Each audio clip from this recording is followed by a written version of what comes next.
And we are live. Hey, I want to welcome everybody. I apologize. We were a little bit late here getting started. We had some technical issues going on, but hey, we're here now, and I've got the one and only amazing Lisa Copeland in the house. Before I bring her in, I want to show you guys a little bit of her speaker reel off of YouTube because, look, she's just amazing. So let's roll with this.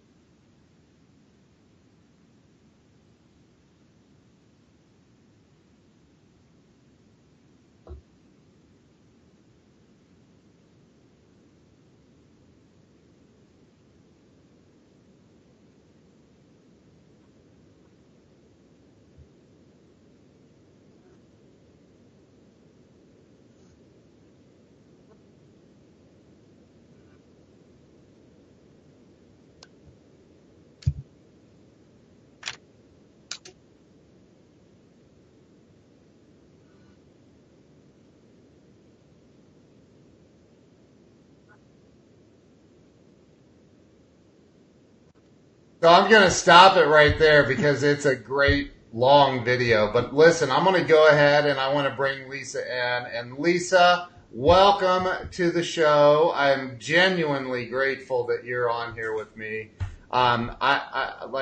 Introduce yourself. Well, hi, everybody. I hope everyone's doing great out there. Well, thank you for having me. I'm so excited, and I'm going to wrap my own self out. For those who know me on your show, we all know why Ken Walls had technical difficulties, and it would be his guest this morning. You just need to move to Texas, Ken. I'm serious. Move to Austin. I've never been. Yeah, move to Austin. Hey, yeah, there's a house for sale next door. That way, you can run my entire studio. Yeah. You're hired. Hey, I want to know, because I have a couple of people saying no sound.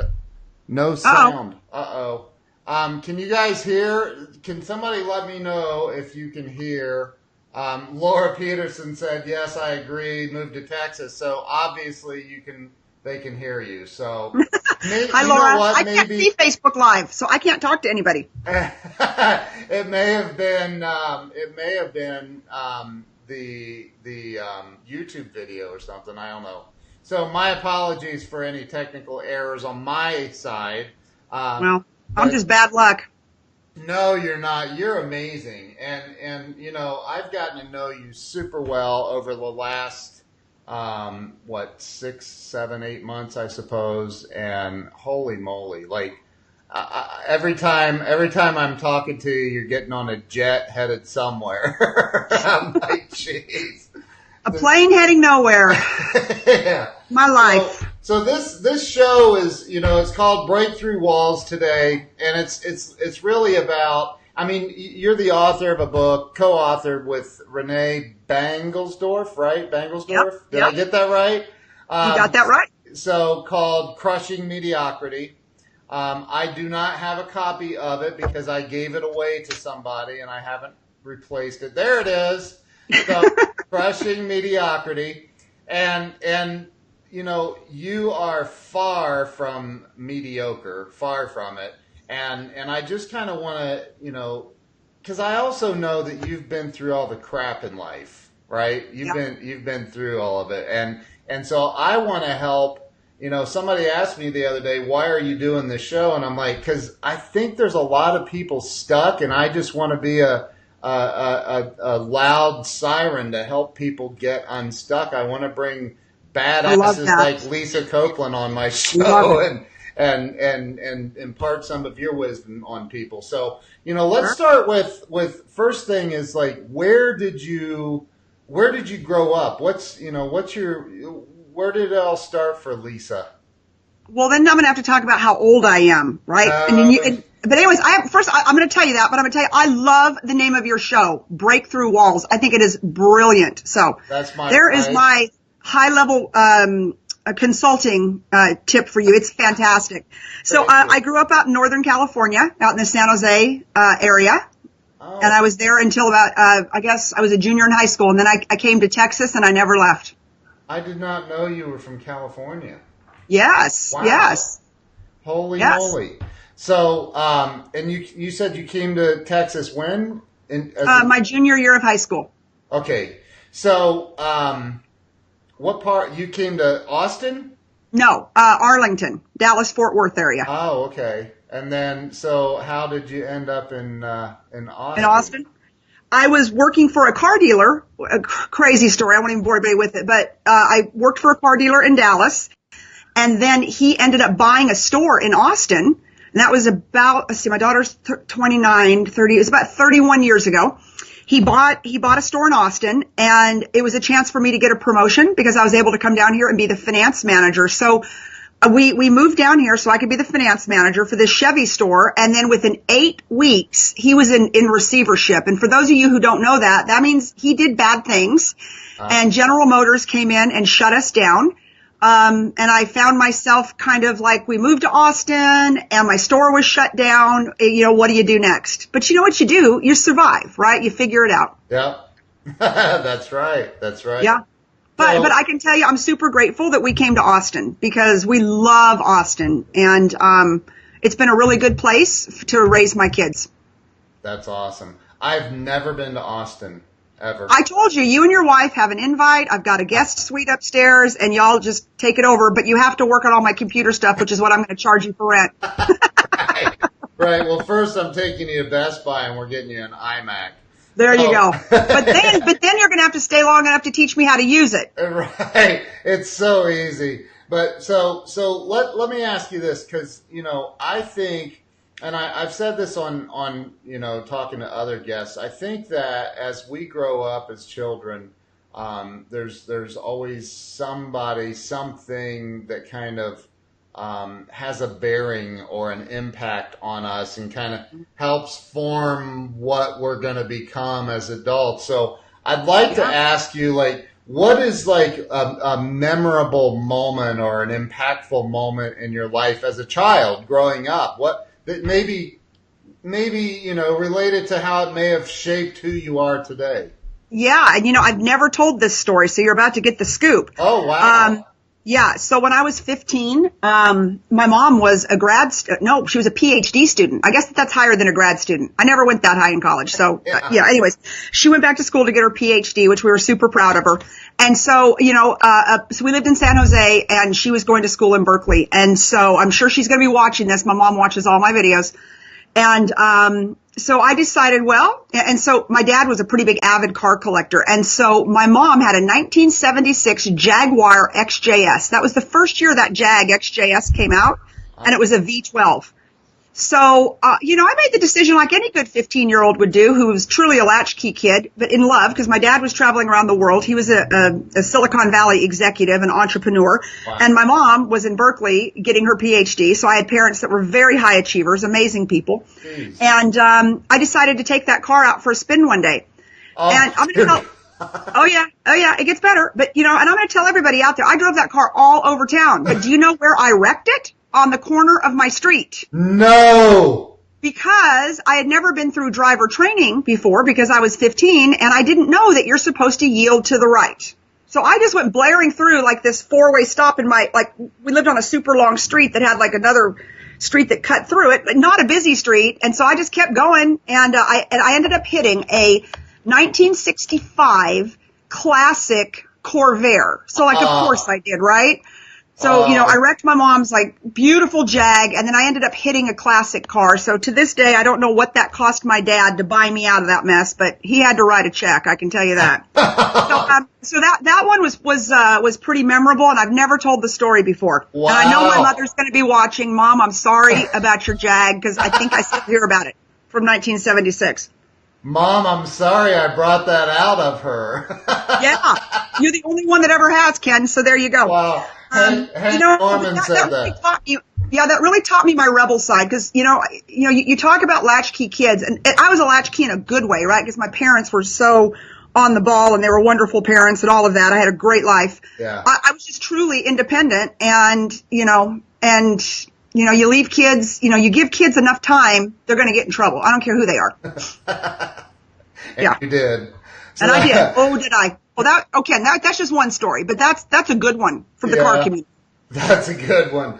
So So do you feel like maybe to a degree, because I truly believe, because you're an entrepreneur, I Yes. truly believe that you have to have a bit of a rebel kind of, up yours kind In your face.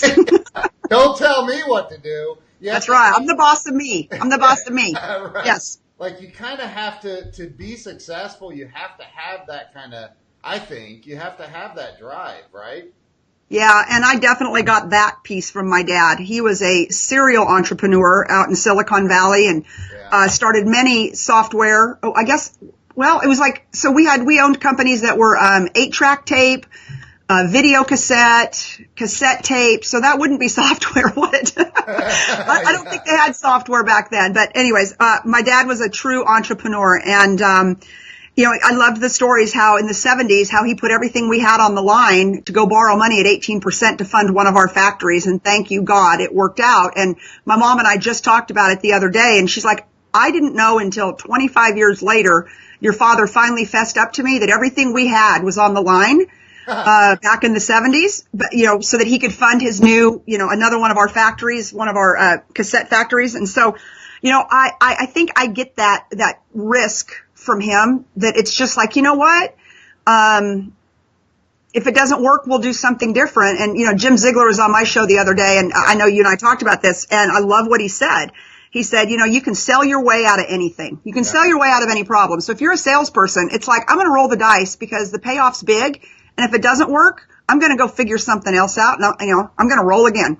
I had 2 clients, these awesome dudes that were here at our house all day yesterday. They're both former Amish, and I saw that. Oh God, they're so amazing. These guys are freaking rock stars. But they're younger, and they said, "Well, what piece of advice would you give us?" And I'm like, dude, I honestly, I don't, I know this about me, and maybe it's a mental deficiency. I'm not sure, but I am willing to spend my last freaking dollar on a risk to be successful. Like, I'm willing to put it all out there.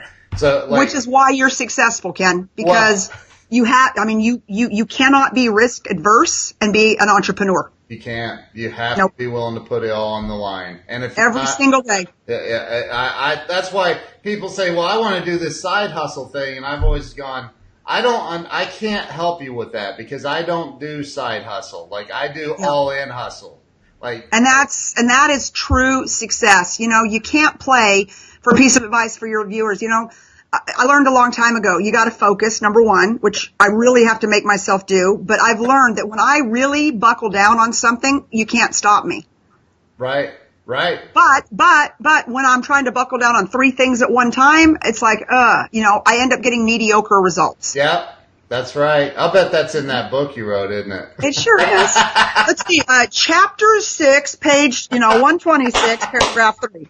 Everybody go to Amazon right now and buy her book. Or is there a better place to buy it? No, Amazon, because I'm going to let them go out in the rain and ship it to everybody. Yeah, that's the worst part of writing a bock, isn't it? Having to go ship all that. Yeah, that or like when I go out and speak, my poor husband, God love him, I was speaking at an event in Scottsdale. And I'm like, I forgot to ship the books. And he's like, what does that mean? I'm like, that means we're loading them in my suitcase. And the guy at American's like, you're overweight. It's going to be $75. I'm like trying to throw my credit card up on the thing. Like, let's go. Let's get on the plane. Not my husband. Hell no. He is unpacking all of our suitcases. Man. Yeah. That's funny. So we ended up not paying heavy bag fees though. God love him. I saw that on Facebook or Instagram. So then I end up going into the airport, and I end up having to, he's like, oh, buy me a sandwich before we get in the plane. The sandwich was $22. I'm like, okay, there's something here. I mean, $22 sandwich to save $75. But anyways, whatever. Oh, that's funny. Yeah. So you're, and I won't say that one thing. You hate it when I say that, so I won't say it. Somebody else said that to me originally, by the way. I didn't say that. That you're the such and such and female version of somebody to the auto industry. Oh. You don't know. I wish, you know who I wish it was? Who? And I don't think anyone's ever said it, but it would be my dream, Mary Barra. Love her. No, somebody said somebody told me that you're the female version of Grant Cardone. Yes. Yes, I've heard that. Hi, Grant, if you're watching. Yeah. So, didn't you? I heard you say the other day. I'm going to have the 11X jet, Grant, just so you know, babe. If you're out there watching it, 11X, Lisa Copeland. I love that. So like you've been in the auto business for a while, and I'm kind of curious where, and I know that you've set world records, and I want to talk a little bit about that.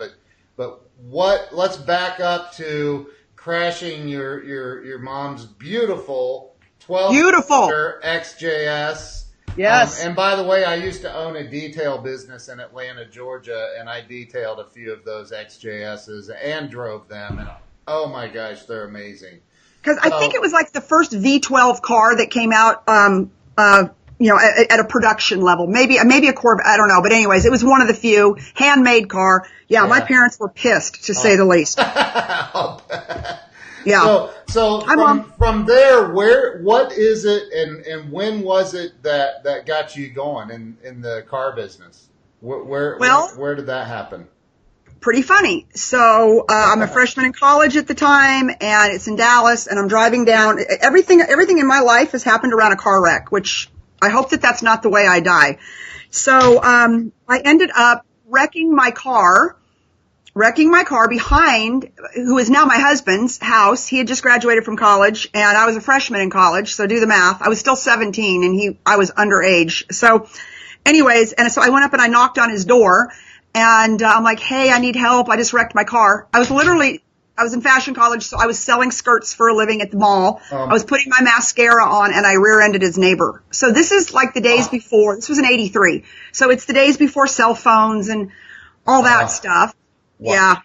Yeah. So everything I've done, seriously, literally, has been around a car wreck. So but that's how you met your husband. That's how I met my husband, but that's not how I got in the car business. Then fast forward, I had another car wreck, and I totaled my car. I know. I'm telling you. What the heck? Remind me to never ride in a vehicle with you. I haven't had one in quite a long time. That's the good news. And I had another car wreck, and I wrecked my car, and my mom and dad, of course, were giving me money in college and, paying my expenses and paying my car insurance. But like any good fashion major, I was buying clothes. I was working. I had a side hustle in college. I was modeling at the apparel mart.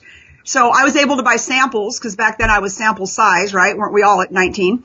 And, and so I hadn't paid my car insurance. And so I wrecked my car. I totaled it. I called the insurance company. They're like, yeah, we haven't gotten a check. I'm like, oh, it's in the mail. He's like, it hasn't been lost for 5 months. No. Oh, dear Lord. Yeah. So I call my dad, and I'm like, hey, Dad, guess what? I need a new car. My dad's like, no, figure it out, kid. And those were words that, it's a very short synopsis to a long story, but those were words that defined my life. And so I was dating my now husband then at the time. He had graduated from college. He was selling cars, and he said, you need to sell cars because back then you got a free car to drive. You got a demo. Right. So as luck would have it, he introduced me to the guys at the #1 domestic dealership in the country, Jim Johnson Chevrolet. I had to interview like 7 times. Wow. Because they're like, no, you sell skirts. You're a girl. We're not interested. And so finally they gave me a job selling cars. And what's funny is some of those people still today, they're like, oh yeah, we were the reason that she's so successful was we launched her. I'm like, no, you guys, baby alligators in my desk. You tried to not hire me. No. You're the reason I've survived, but not why I was successful. Right. So, you guys at Jim Johnson out there, quit saying that stuff in the press. Wow. So what is and this is not even on here as one of my questions, but you said something that makes me want to ask, what is the #1 contributing factor to you being successful? Because I've seen pictures of your house, and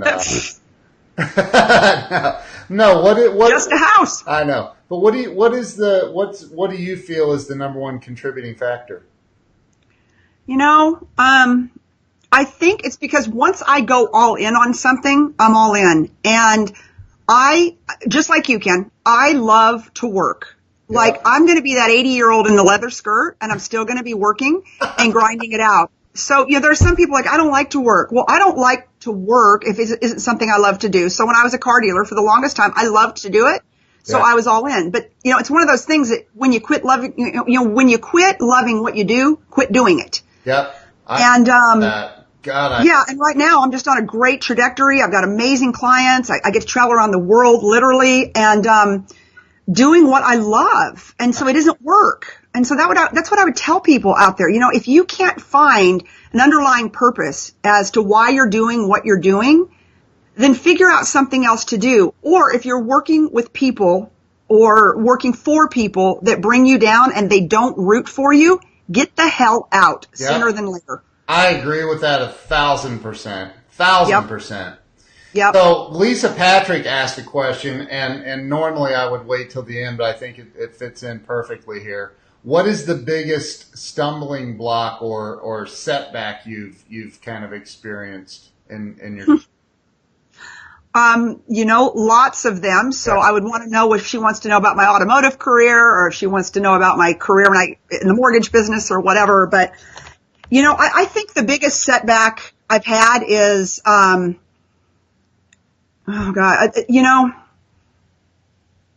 sitting here thinking about it because there's been a lot. But it doesn't have anything to do with maybe wrecking a car, right? No.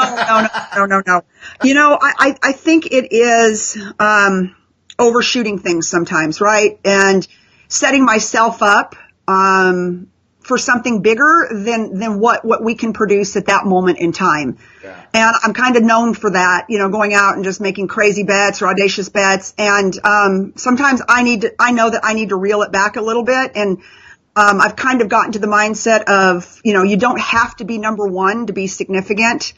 And so, just setting the goals sometimes too high. Yeah. Oh. Yeah. Really? Yeah. Yeah.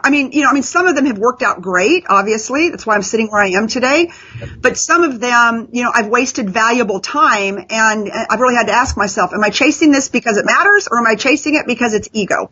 Yeah. And so that's because what I've learned along the way is that, fame lasts when you do something big for about 5 minutes. Yeah. And then, you end up setting the bar so high, which I was talking to a car dealer friend of mine this morning, and I said, you're number one in the world. Where is there to go from here? And he was like, exactly. And I'm like, so now you just have to maintain it without everybody just kissing your feet saying you're so great, because they expect you to maintain it now. Right. Right. And so I think that, for everybody out there, don't worry about your name on a plaque where it's at, this is so anti-Lisa Copeland, people who knew me back when I ran car dealerships. But, go for what makes you personally satisfied. Do it with people that root for you. Do it with people that you like to work with. Yeah. Because I'm here to tell you, when you work with people you don't like to work with, life sucks.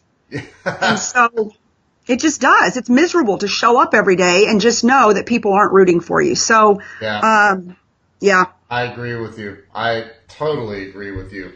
So, Jill, my wife, have you ever even met her on camera or? No, but I need to, because I know she's fabulous. She is amazing. So she wrote these questions, and I want to read this one because she's a writer. So sometimes they're a little longer, but. She says technology has played a big role in shaping the sales process, specifically in the auto business in the last 10 years. How are dealerships navigating these changes, and how do salespeople need to sell differently? Wow. Holy crap. God, she's killing me right now. Good thing I finished my whole thing of my Starbucks. Obviously I am not a technology guru. That's not my superpower, but we did employ a lot of cutting edge technology. Yeah. But the thing I want to warn everybody about, I don't care what you're selling, is that we're still in the people business. And don't ever think for a second, it doesn't matter what it is. Don't ever think for a second a piece of technology is going to replace the fact that as the greatest salespeople in the world, you've got to know how to connect with people. You've got to be an influencer within your industry, and you've got to know connection, because that's never going to go away. Throw all the, video chats and all the stuff out there that I think is fantastic. Yeah. And every single day I try to learn something new. And then if I don't know how to use it, I call you. You do. Right. I do. I love getting those calls though. Yeah, the panic calls. But with that being said, she's so right. But if you're a salesperson out there, an entrepreneur, a business owner, whatever it may be, don't lose you. Don't lose that human touch, that human connection. Because I don't care what survey you read and where it is, people still want to be connected to. My good friend Brian Benstock, top dealer in the country, he talks about the future of retail as frictionless. I believe that, but it doesn't mean, so friction meaning from a transactional standpoint, but it doesn't mean that it's people-less, that it's relationship-less. Right. So don't lose that human touch, because that will always win over technology any day of the week. And I will challenge anybody out there in the technology world to come against me on that one. I believe it to my soul. That's why I'm in the technology world, and quite frankly, that's why I think that's why we get along so well, because I've never tried to use technology to replace the human connection. You can't. And there's so many people lazy. I call them lazy ass salespeople. I'm going to throw you a text and then hope that you come back and buy the car from me. Right. Now, QuickPage and BombBomb and some of these great ones that are out there. Yeah. We have friends at both places. Yep. It kind of makes East versus, it's almost like Eastern and Western medicine, so I'm going to send a text with a video. That's super efficient. Okay. I like it. Yes. I don't think it replaces picking up the phone though and making a phone call. I think and that's old school of me, but when I have a big contract and I deal with them every day, I'm on the phone with that CMO or that VP of sales, selling what I do. I'm not sending him or her an email or a text and hoping that I get a $200,000 contract with their company because of a text or an email. I am on the phone. I'm face to face on a Skype like this, and I let them know that I'm going to be present, I'm engaged, and I'm involved. That's right. I totally agree. So I want to back up a little bit and just talk about and how long have we been on? We've only been on 26 minutes. I forgot we spent all that time trying to get on.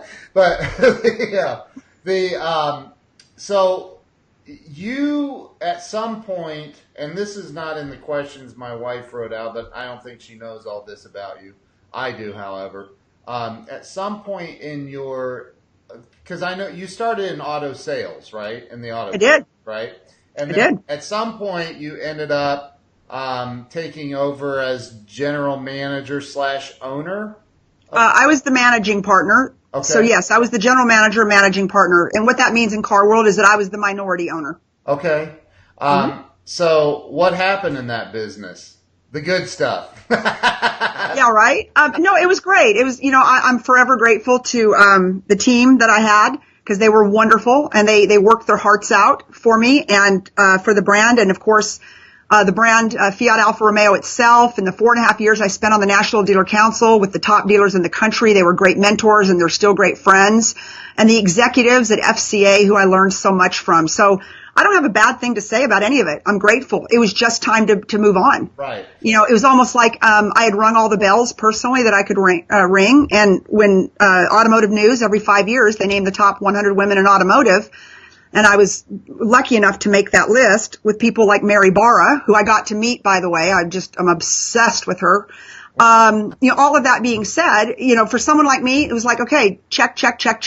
And I left it in good hands with my number 2. Right. And they're still doing very, very well.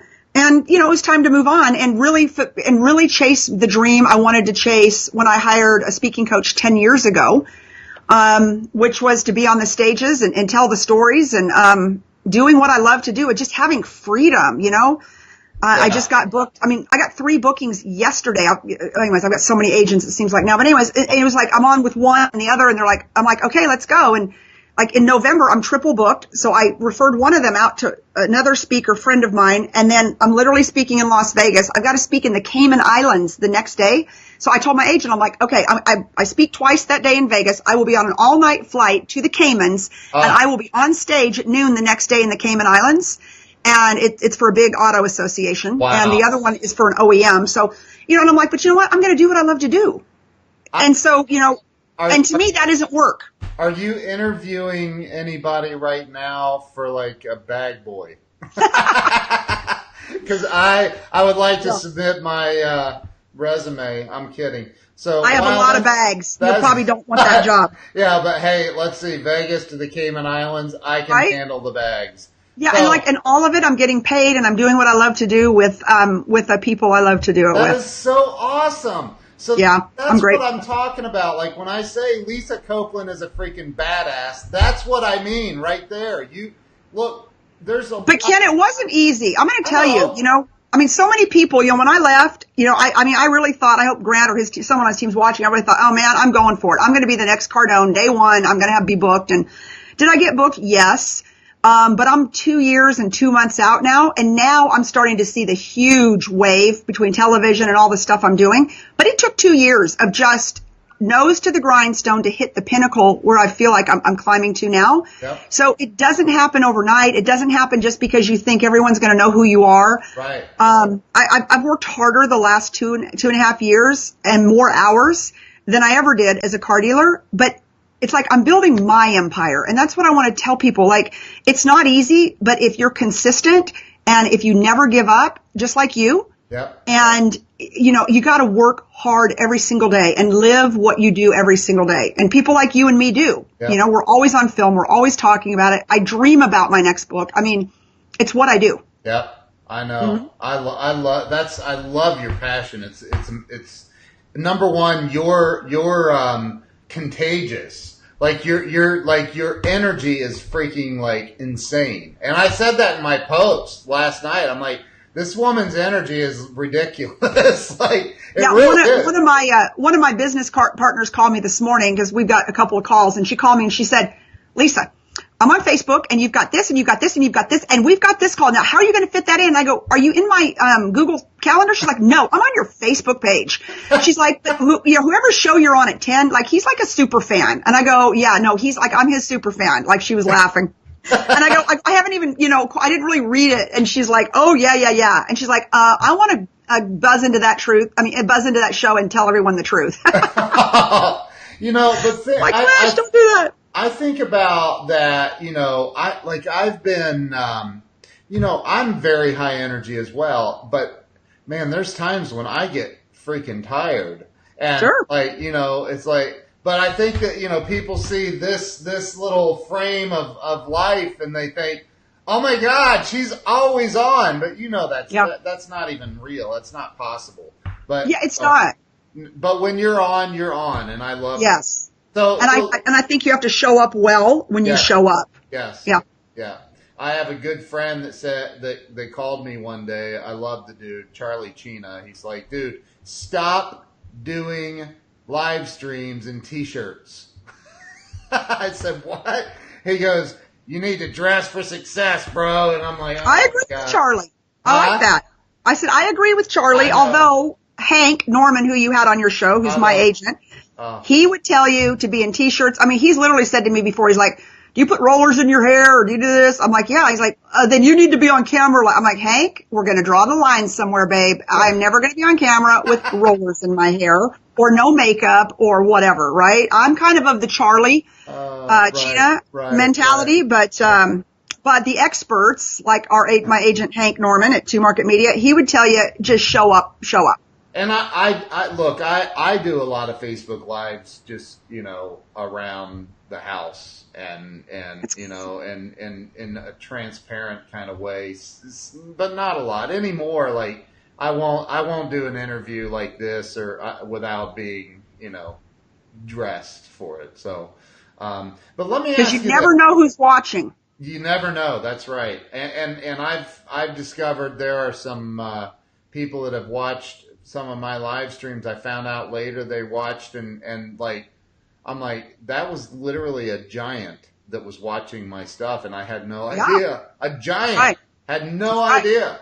So you never know. Got to pay attention. But so what trends do you see coming in business that salespeople need to watch out for?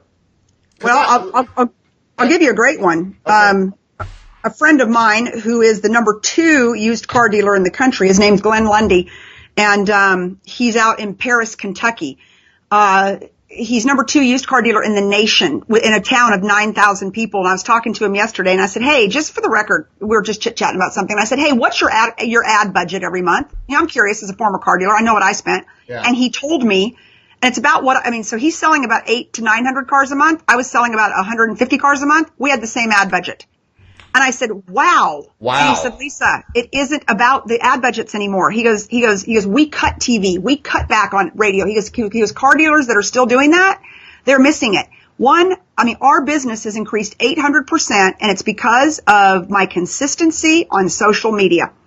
So I would tell you he's a great story when it comes to, or a great testimony when it comes to social media. Yep. But it gets down to consistency. Like, you can't come on tomorrow and then not come on for 4 days.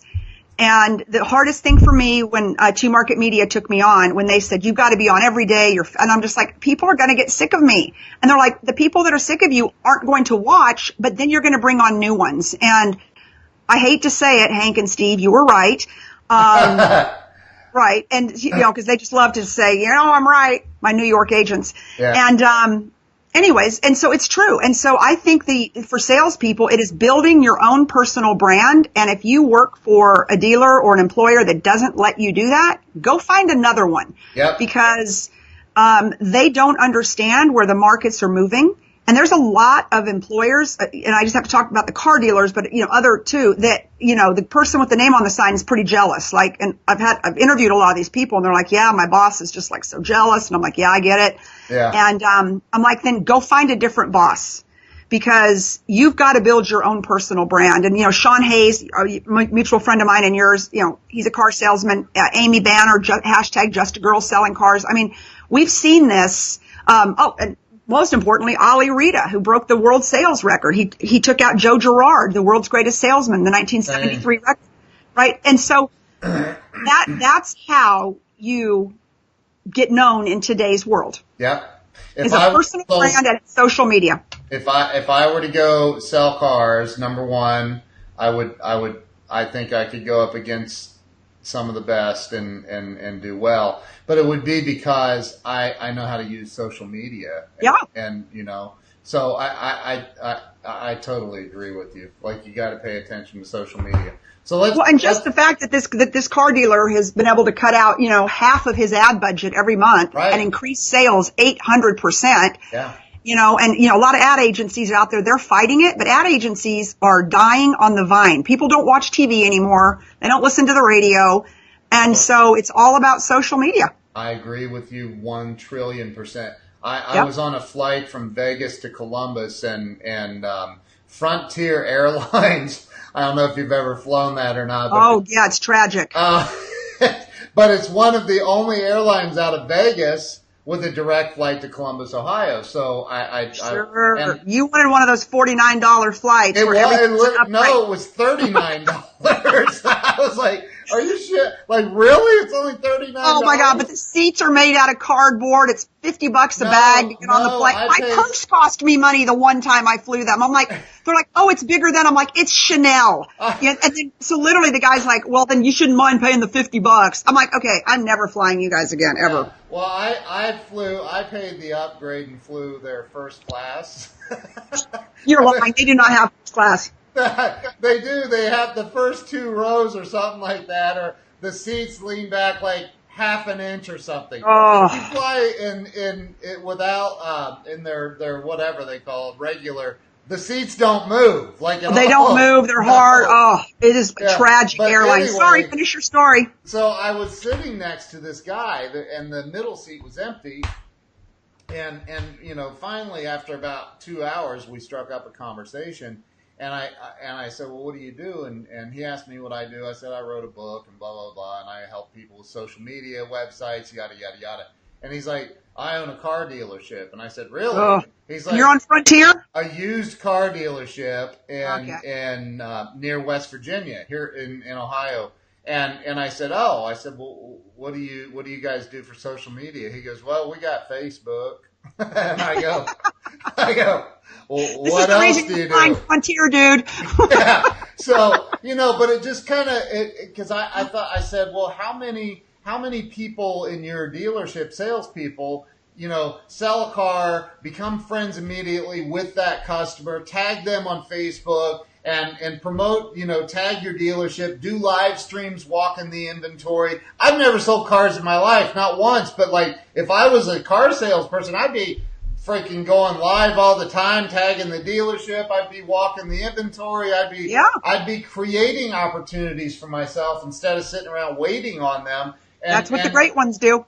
Yeah, I mean, so, you know, it surprises me, though, that This guy's been in business for 36 years or 35. That's the problem. I know. That's the problem. It's insane though. Like They're there's stuck. so many people They're stuck. that need help. But so let's talk about real quick. Talk a little bit about your book and if somebody does go out and get your book, what can they expect out of it? What can they expect from it?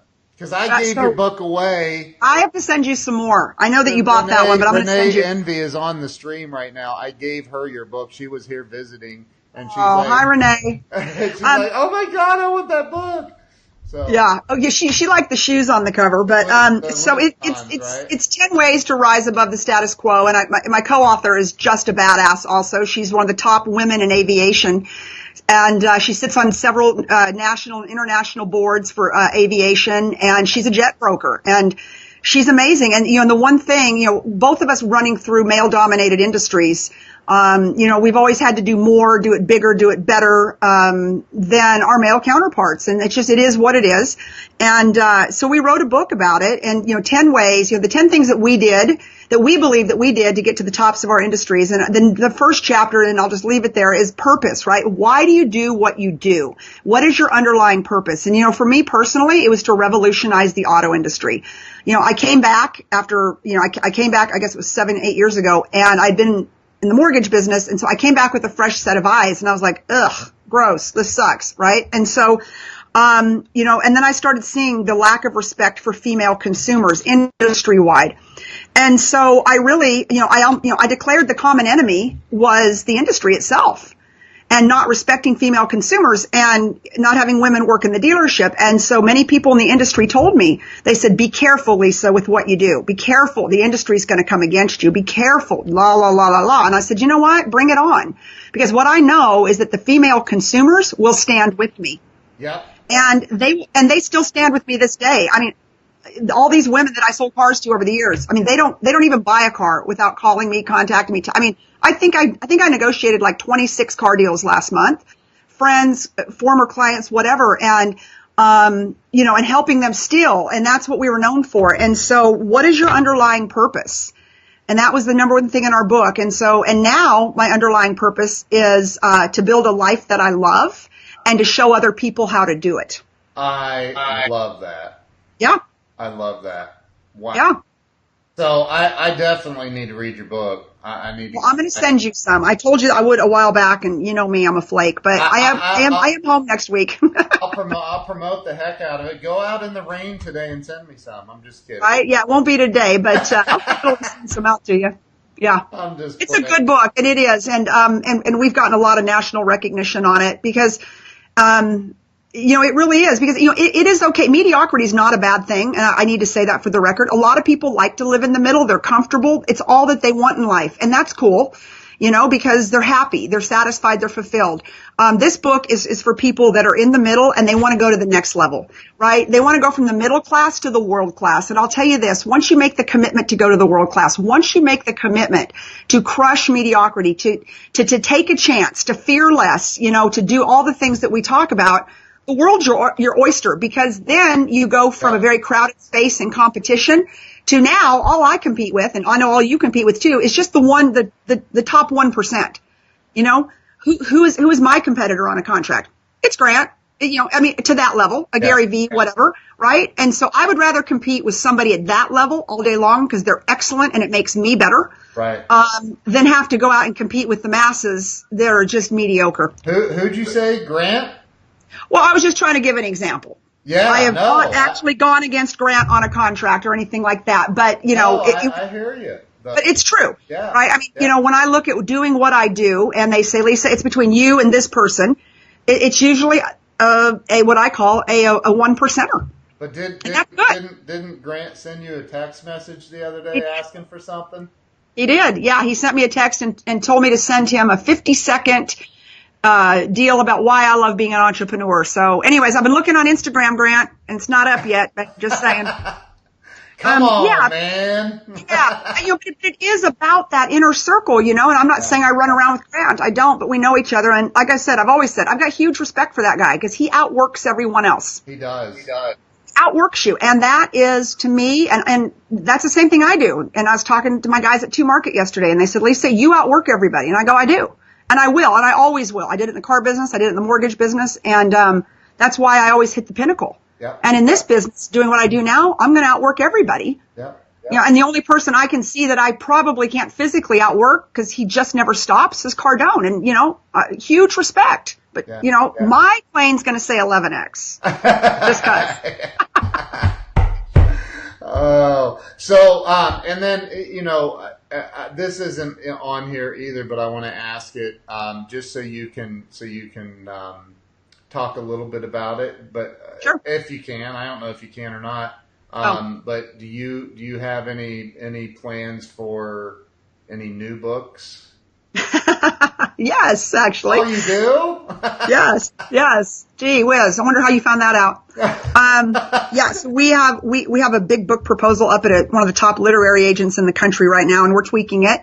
And it's interesting, you know, when you work at that level, and this one is like probably the top literary agent in the country. Wow. And how she really makes me dive deeper, because like she's like, Lisa, go bigger. It's a bigger idea. And I'm like, this is pretty big, you know, and it's The Art of the Big Sell is the name of the book also.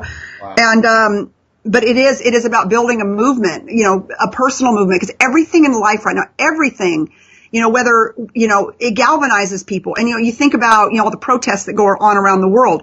You know, whatever it may be, it doesn't matter. But, you know, these are people that come together because of a common enemy. And they may only be friends for that day. They may have that passion for that one day, but it unites people from all around of all different walks of life. Well, you know, you take that same mentality into business, like what I did in the car business, which the common enemy was the industry itself. And that galvanized female consumers to root for me. When I'd have an event, 200 women would show up. They're like, we don't even like your car, but I'm going to send somebody to you that wants to buy one. And to this day, they're still galvanized with me in the fact that, you know, they might be buying a Chevy or whatever, a Chrysler, whatever it is. And they call me, they're like, okay, Lise, here's what I want. Where do I buy the car? And so, you know, building a movement. And I believe that. And I believe that's the only way that you can personally be successful, is to have people like you, Ken, that I know are in my tribe, and that we're all part of the same movement. And it's important in business to be able to sustain and retain top talent, because, and, you know, keep your customers and drive down your advertising costs. Yeah. And a great example of that is my good friend Glenn Lundy, you know, out in Paris, Kentucky. He's like 4 hours from me. I'm driving down. You have to go meet him. He is just top notch. Yeah. And so, you know, all of that being said, so yes, that's what my new book's about. She loves it. She says it's going to go New York Times, but bestseller. Yeah, we hope. Yeah, Okay. we're working hard to that. But, you know, all of that being said, it's like dig deeper, dig deeper, dig deeper. Yeah. And so it really just makes you, and it's been so good for me, because now I understand. I can go into any business and I can say, what you're missing today is an underlying purpose or a movement or a mission that inspires people to spend money with you. It inspires people to bring you into their circle, and it inspires people to stay with you, because talent today, I don't care what industry it is, it's hard to hire and retain top talent. It's very, very difficult. And I think, and that's something Glenn Lundy's done well. And I saw your interview with him, and holy crap.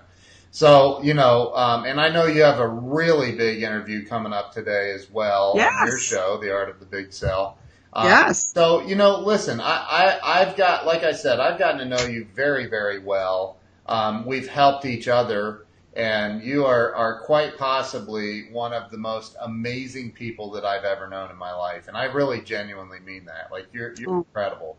So, like, you know, and my wife's on here saying she definitely has star power. Thank you. Do you have Facebook open?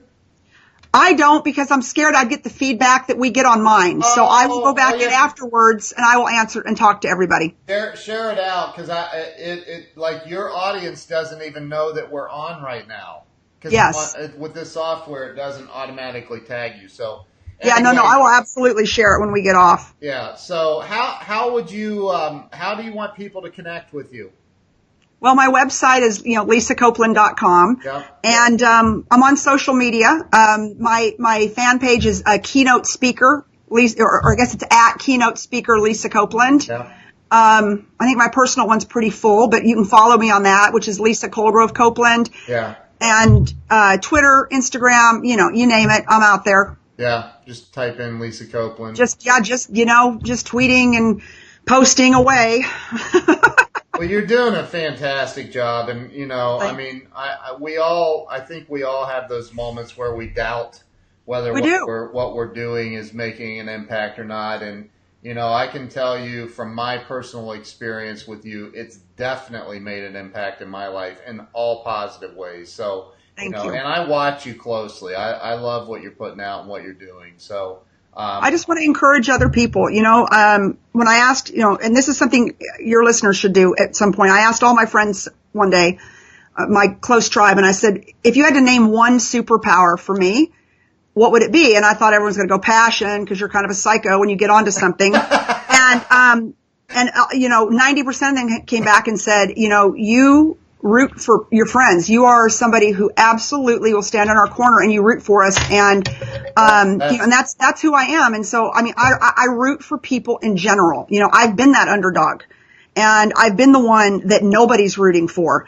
Starting way back early in my career when I was the only female salesperson of 90.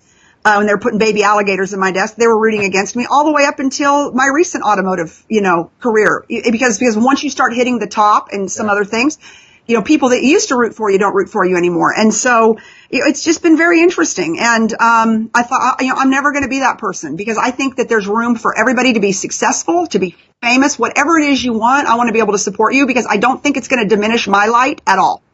It's only going to lift yours up. And I wish everybody in the world would get that. I know. I know. There's a lot of people out there that think that if they they have to drive other people down to get to the top, and that's just the opposite. Actually, it's the opposite. And that's a perfect segue into something I was going to actually give you props for because I was going to say Lisa literally sends me a text message almost every day saying, "Hey, I referred you to so and so. I referred you to so and so." I'm like, oh my God, I'm going to have to hire people just to keep up with your referrals. So. I'm so grateful for that. That's just who you are, though. I said to her last night on a text message, I said, holy crap, you're like my number one salesperson. She's just like, that's how I roll. And that was it. And that's for your platform knowledge link. And so I'll put that out there. But I got to get mine set up first because I'm thinking, okay, this is going to happen to me. I'm going to send you everybody I know, which is a lot. And then you're going to be like, Lisa, I got 15 ahead of you. Right. So no. All my courses are done. They're baked. We filmed them in New York. They're fantastic. The Art of the Big Sell and Sales Masters, the top 1%. And we're putting them on this fantastic platform that Ken has. And we're going to sell seat licenses to the Sales Masters Club, which I'm super excited about. And I got to get rolling. I got to get my deal done with you. So well, I gotta say one thing. Hey, Charlie Chena, how you doing? He just popped on, but hi, Charlie. Laura Peterson just said, this video just set the tone for my entire weekend. So inspiring and motivating, planning for success. See? That's what this is about. Go, girl. That's what I mean. That's what this is about. And Laura lives just outside of Austin. So she's awesome. I love that girl. She's amazing. What does Laura do? She does Lavelle, Thrive. She has the Thrive business, and she's incredible. I love her. She's amazing. So just talked to her a couple days ago. But anyway, so Lisa, I can't thank you enough. You are amazing, and I know you always feel like, God, should I really call him and tell him I have this issue? But no, I'm kind of over that now. Nope. I got you on speed dial. I'm good with it. I love that though. I love getting those calls. Like, yes, I get to help Lisa. So, literally, like I'll have guests and we're live, and I'm like, okay, something's not working. Okay, I'm going to put y'all on mute right now, and we're going to call Ken. Yeah, Glenn Lundy. Yeah. It was right before Glenn Lundy, I think. Yeah, that's funny. So anyway, well, listen, if there, this already, if there's ever anything I can do for you, you hit me up, and hopefully you get a bunch of book sales and a bunch of new followers. And it's all going to be good. If you're not following Lisa Copeland, you got a mental deficiency. Ouch. So all I'll say is follow me. I try to keep it fun, but I definitely keep it real. You do. Thank you so much. I really appreciate you coming on here. Really do. All right, Ken. You rock. Thanks for having me. Bye, everybody. Take care. Thank you, everyone. Appreciate you. Have a great weekend.